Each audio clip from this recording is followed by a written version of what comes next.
Hey YouTube, it's iPodSec18 here. Today I'm going to show you how to jailbreak 4.1 using redsn0w. So you're going to need to do three things first. First, you're going to need to download redsn0w, and second, you're going to have to download the firmware for 4.0 that's right for your device. I will have links for both of those in the description. Once you've downloaded those, what you're going to want to do is open up redsn0w. Let it load. Okay. Now you're going to browse, go to wherever you downloaded your firmware file, and open it. Now it's going to process your firmware. If it says anything that allows you to press the next button, then you're good. But if it says it cannot successfully identify it, then you're going to have to download the firmware from another version of that same firmware from a different website. So once you get a firmware that works on redsn0w, then you're good. Okay, so also, now if you are already jailbroken on something else or you are not currently on 4.1, what you're going to want to do is open up iTunes. And once you're in iTunes, you're going to go over to your iPod. And you're going to go to the restore button. And you're going to hold down the shift button and click restore. Now it'll bring up your folders or whatever. And you go to where that same firmware file that works on redsn0w is, and you double click that and it'll restore your iPod to the same firmware that works on redsn0w, and then you're good. So that's all you have to do in iTunes. Okay, so now you can open up redsn0w again. Oh crap. Okay, and you're going to browse and you're going to double click it. If you have a third gen, it's just going to say press next. But if you have a second generation iPod, it is going to ask you if you have an MC or an MB model. Okay, so the way you check that is you go onto your iPod. This is only if you have a second generation iPod. Oh, fail. Oh, fail again. Oh, third time's a fail. Okay, so you're going to go into settings. And you're going to go to General and About, and you're going to scroll down to your model, and it'll either say MB or MC at the beginning, and that's how you figure it out. So if it says MB, then you can click no, but if it says MC, you have to click yes. I myself as an MB model, so I will press no, and you want to press next. It's going to connect the server and download everything, and it's going to give you a list of things. If you have a third gen, it will be different lists, and there'll be two things at the bottom I'm not quite sure of, but you will definitely have install Cydia, which you definitely want to do. Mine is already jailbroken, so I will unclick that, but if you are not jailbroken, definitely have that clicked.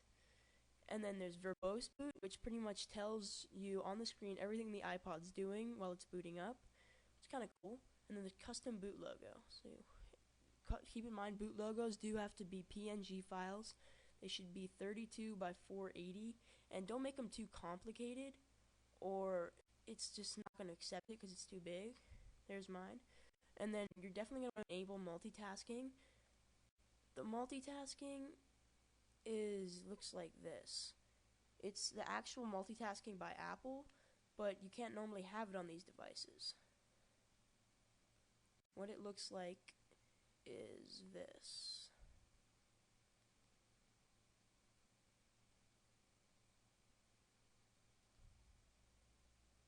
That little thing at the bottom where you can scroll through apps you recently opened or apps you have opened, and you can change your music and pause and play, and there's things in Cydia to customize it. And that's what multitasking is. And then there's home screen wallpaper, which you're definitely going to want to do if you can, and battery percentage, which pretty much just puts a little battery percentage up in the corner next to your battery, and you're ready. So it's going to say, please make sure your device is off and plugged into the computer. So I'm going to turn my device off right now.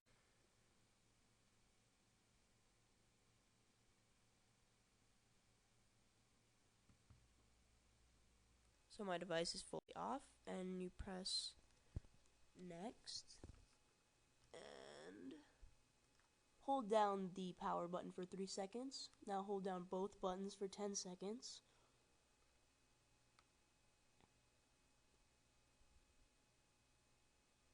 And now you hold down the home button until you get a grayish, whitish screen on your iPod, and then you're able to let go of the home button. Now it's finishing up on the computer with redsn0w.